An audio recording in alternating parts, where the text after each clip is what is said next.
बिस्मिल्लाहिर्रहमानिर्रहीम। मैं हूँ बिशारत राजा शहर इक़्तिदार से एक और व्लॉग के साथ आपकी खिदमत में हाज़िर। सवालात पर आने से पहले मैं तारफ़ करवा दूँ, मेरे साथ जाने माने अदालती रिपोर्टर कोई किसी मुस्तरद ख़बरें देते हैं, किसी तारफ़ के मुताज हैं, जनाब साकिब बशीर साहब। आप अक्सर इन्हें इनके अपने यूट्यूब चैनल पर भी देखते होंगे और इसके अलावा मुख्तलिफ़ टीवी चैनल्स पर भी जाते हैं। ये एज एनालिस्ट जाते हैं, तजिया करते हैं। बड़े मुस्तरद रिपोर्टर हैं और उनकी जो ख़बरें हैं बड़ी ही मुस्तरद होती हैं। और बाज़ औक़ात समटाइम ऐसा होता है कि खबर जब देते हैं तो उसके बाद एक शोर मच जाता है जी कि साकिब बशीर साहब ने खबर दी है। इनसे हम आज ये जानेंगे, पूछेंगे कि कल 26वीं आइनी तरमीम रात को मंजूर हुई, बल्कि वो सुबह फजर के वक्त साकिब साहब मंजूर हुई। 21 अक्टूबर को मियां नवाज शरीफ साहब वापस आए थे 2023 को, और 21 अक्टूबर को 2024 को ये आइनी जो अमेंडमेंट है वो मंजूर हुई। वो बैठे हुए थे, बड़े परेशान थे।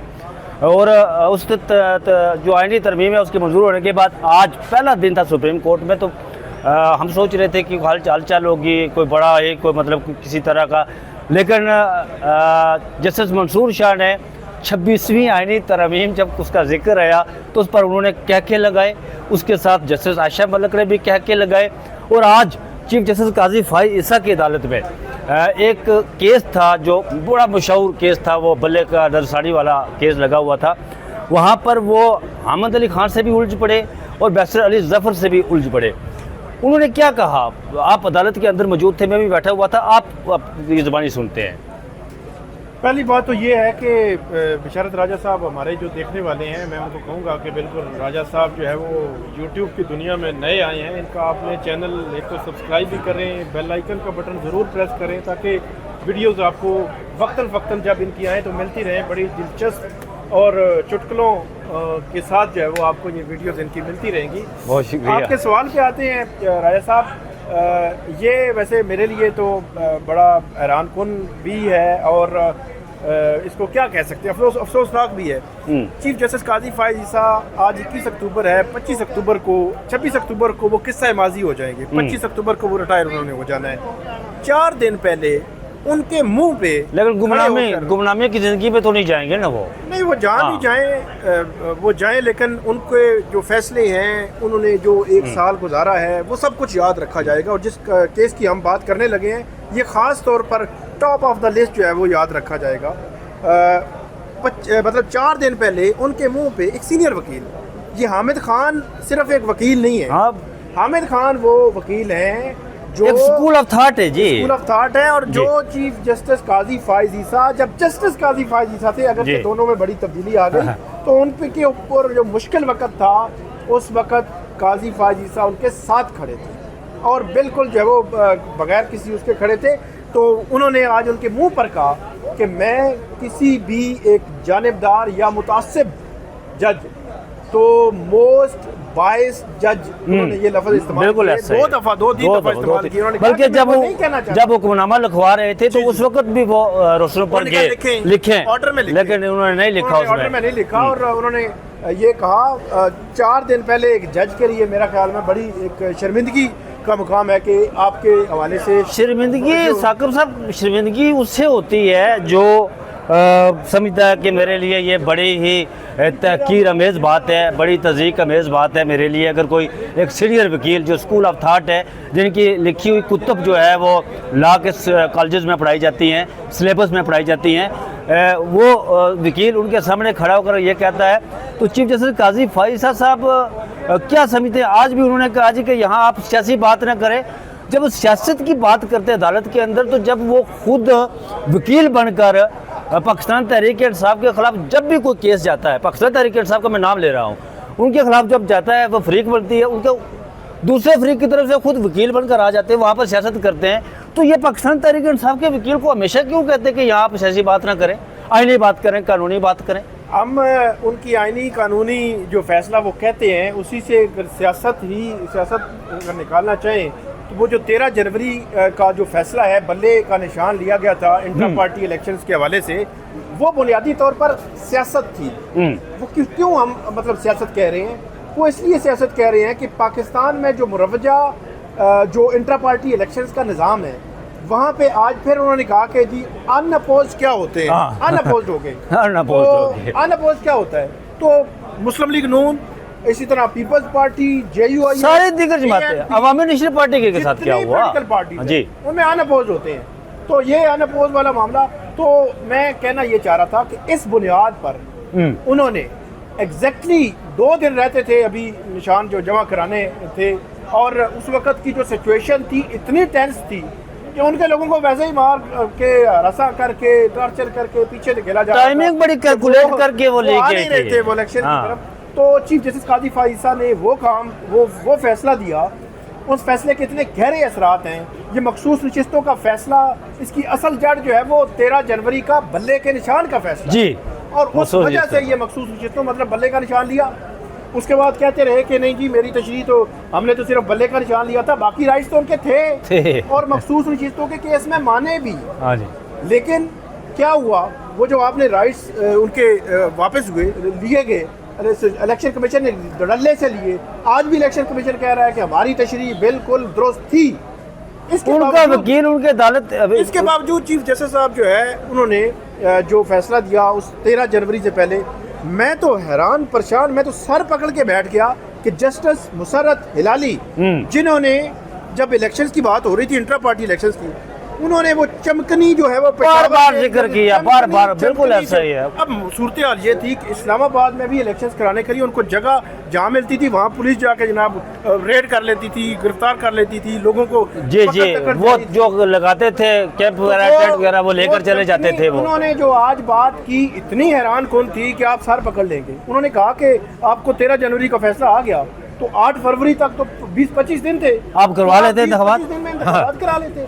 तो उन्होंने कहा, मामिर खान साहब ने ये याद कराया कि जनाब मन 13 जनवरी को रात 11:30 बजे आप फैसला दे रहे थे और 12 बजे इसका टाइम खत्म हो रहा था जी। जो टाइम तकरीबन मेरे ख्याल 5 बजे खत्म होना था, तो उन्होंने एक्सटेंड कर रहे थे एक घंटा आगे कि जो निशानात फैसला यहाँ से आए, पॉलिटिकल पार्टीज में जो निशानात देने थे उसका टाइम ये फैसला सियासी जो बुनियादों पर नहीं किया गया था बकौल चीफ जस्टिस, और वहाँ से इलेक्शन कमीशन पाकिस्तान एक घंटा आगे कर रहा था कि यहाँ से फैसला आएगा, उसके बाद जो है वो अमल किया जाएगा। जस्टिस मुसर्रत हिलाली हैं, उनको ये भी मतलब जब वो आमिर खान ने कहा कि वो तो आखिरी तारीख थी, तो चीफ जस्टिस ने कहा ये तो एडमिनिस्ट्रेटिव साइड पे इलेक्शन कमीशन तारीख आगे भी कर सकता था। तो तारीख आगे करता है तो 8 फरवरी से इलेक्शन आगे हो जाते।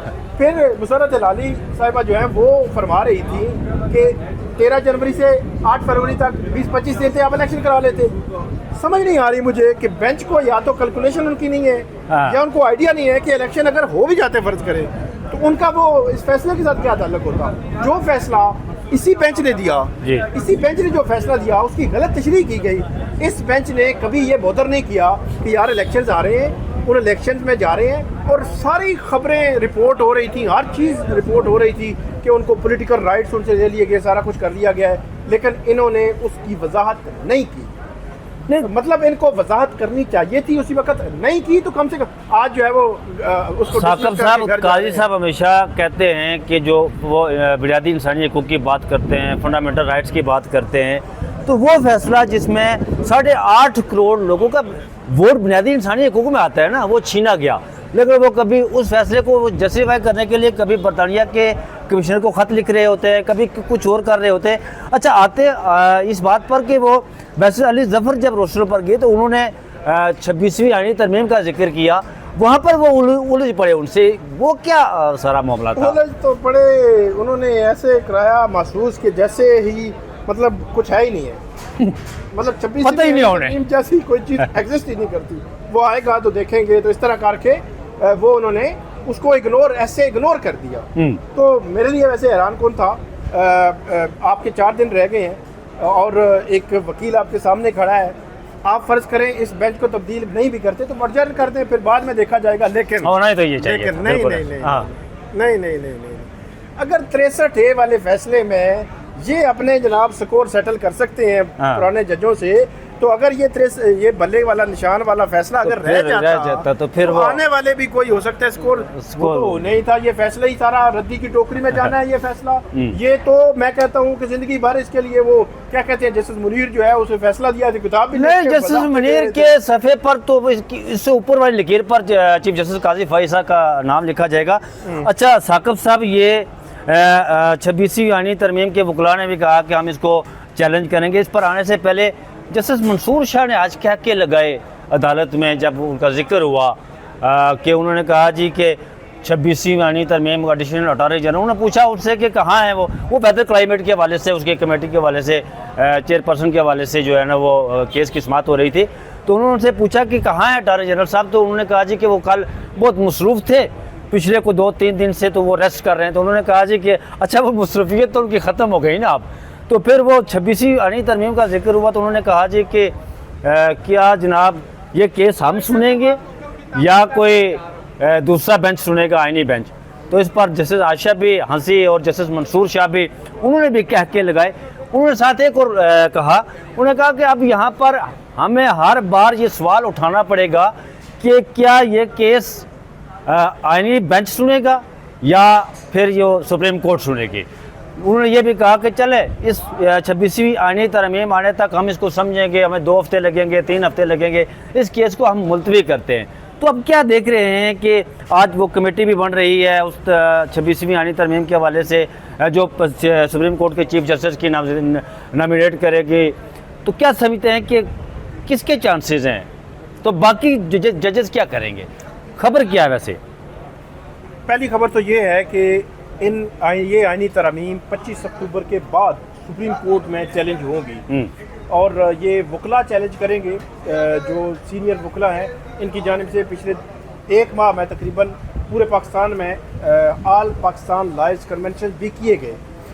इन्होंने ये ऐलान किया है और ये अपनी एक एक्शन कमेटी बनाने जा रहे हैं जिसमें मुल्क भर से वकला नुमाइंदे जो है उसमें शरीक होंगे और ये 25 अक्टूबर के बाद उसको चैलेंज करेंगे। इंटरनली अब जो कमेटी बनने जा रही है वो कमेटी मेरे ख्याल में आज ही जो नए चीफ जस्टिस हैं, अब जस्टिस मंसूर अली शाह, मुनीर या जस्टिस याह्या, उनके में से एक को आज जो है उसकी सिफारिश कर दी गई चीफ जस्टिस तैनाती की। तो उसके बाद अब देखना ये है कि जस्टिस याह्या अफरीदी आते हैं, 26वीं आईनी तरमीम चैलेंज होती है, तो उसके बाद जस्टिस याह्या अफरीदी क्या करेंगे? क्या वो ये बड़ा अहम सवाल है, बैठाएंगे, इसको इग्नोर कर देंगे, इसको जो है वो क्या करेंगे? ये बड़ा इम्पोर्टेंट है। फिर जैसे याह्या अफरीदी जब आते हैं तो उनके लिए सबसे पहला और बड़ा चैलेंज वो ये होगा, वो है ही है कि जस्टिस मंसूर अली शाह क्रॉस करके आपको लाया जा रहा है। पहला चैलेंज दो जजेस को, मतलब वो ताल्लुक ज़्यादा है, लेकिन 2 जजेस को।